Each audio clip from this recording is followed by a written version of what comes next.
Segunda parte para la actividad 2.3 de la unidad 3 para tutorías de la profesora María Eugenia San Germán. En este apartado hablaremos de los volcanes, sismos, relieve.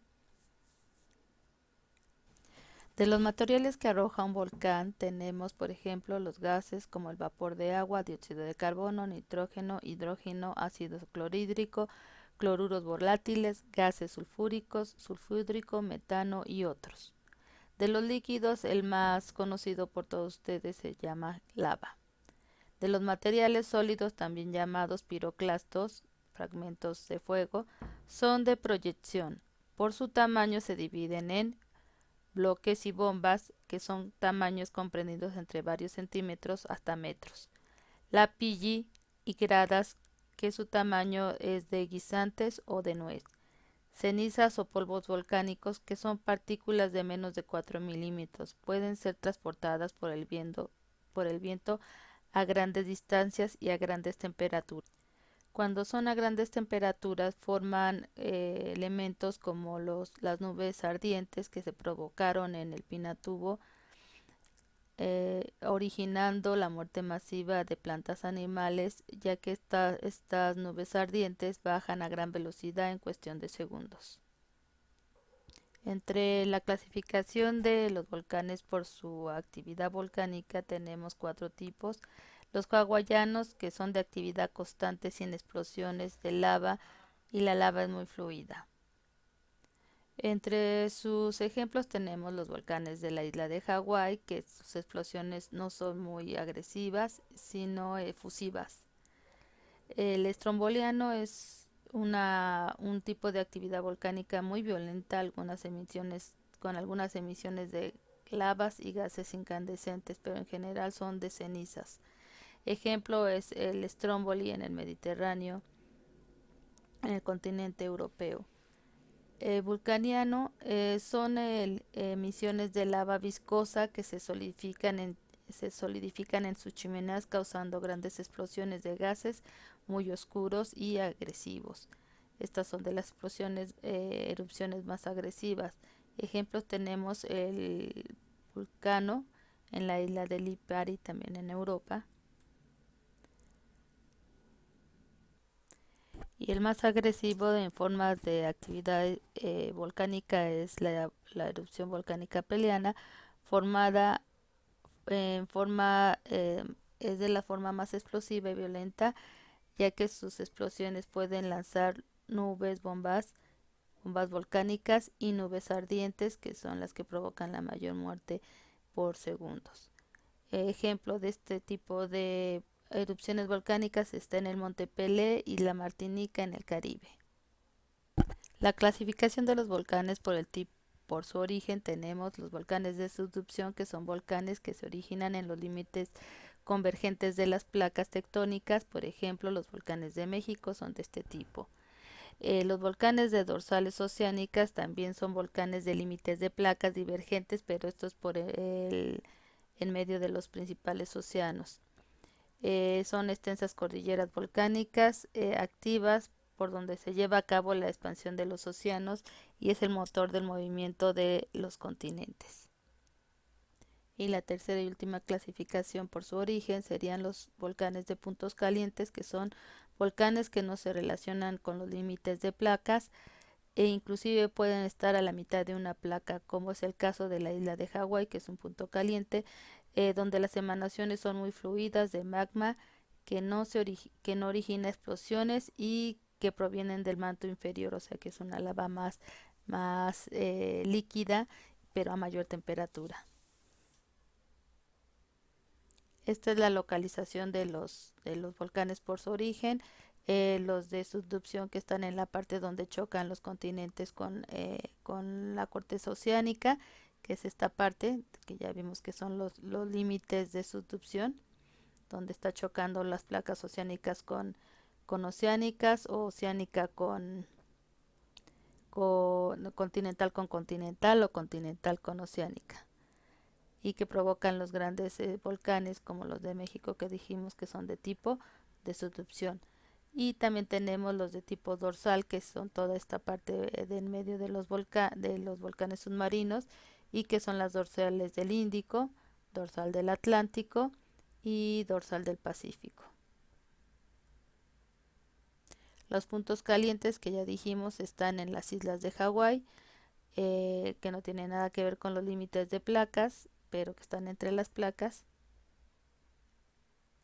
Las manifestaciones secundarias del vulcanismo, que su nombre lo dice, son los que nos indican la presencia de actividad volcánica en una sola zona. Son, por ejemplo, las fumarolas, que son descargas constantes de vapor de agua y gases que emanan de un cráter del volcán o en alguna parte de la superficie terrestre, eh, relacionadas con la actividad volcánica.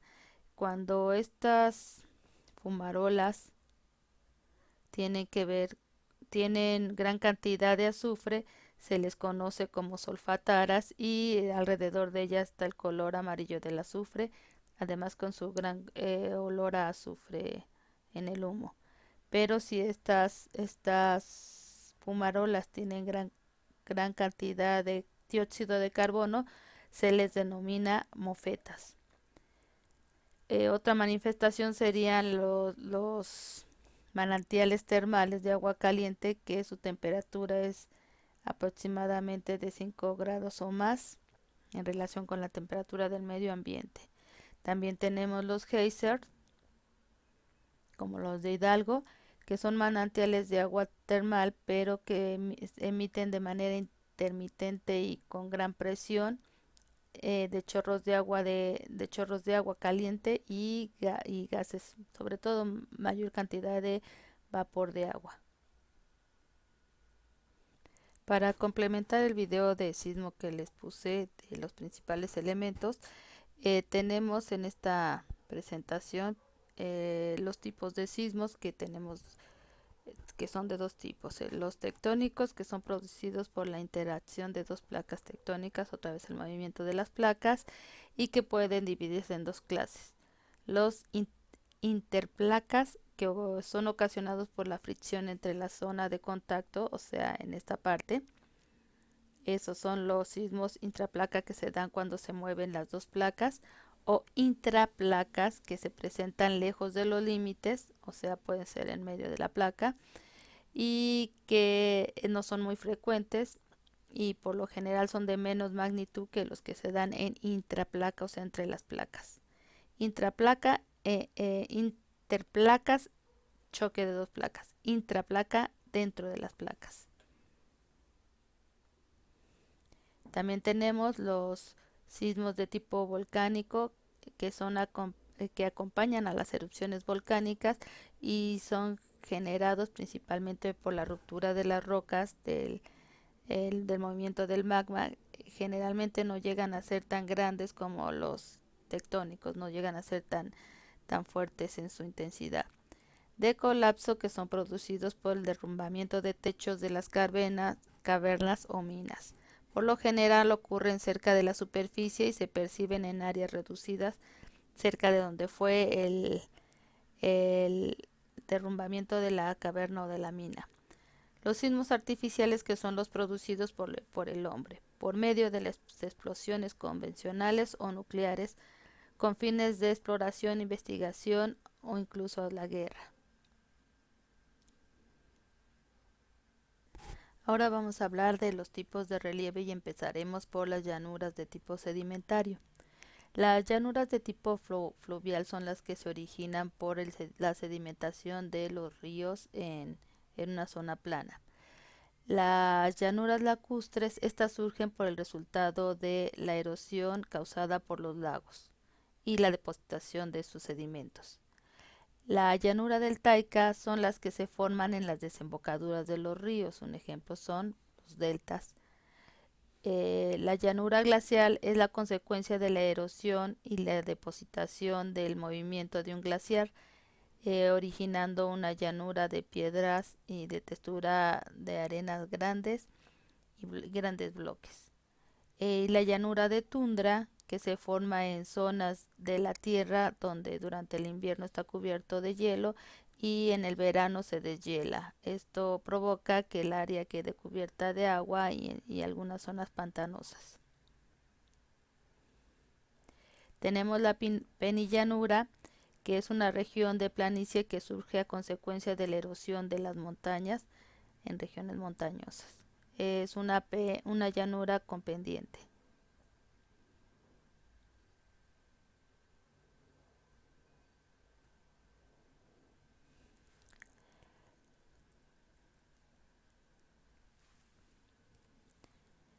También tenemos las llanuras de clima seco, que son llanuras, por ejemplo, la llanura loésica, que está formada por materiales muy finos de denudación, que son las que nosotros conocemos como los grandes desiertos. Pero también está la llanura de Erg, que son zonas cubiertas de arena en formas de dunas o montículos. Esto sería un Erg, que es un desierto también, pero con dunas. Estas son las dunas, que son montículos de arena, eh, montículos que parecen montañas, y las loésicas, que son del desierto, arenas muy finas. También tenemos llanuras de roca caliza, entre ellas destacan las de llanuras de karst, que son llanuras formadas por carbonato de calcio. Un ejemplo lo tenemos en Yucatán, todas esas son llanuras calizas. Las otras son las llanuras de atolón, que surgen cuando se forman sucesivas terrazas de arrecifes y lo que origina son estas islas que se llaman de atolón. Por último tenemos las llanuras de magma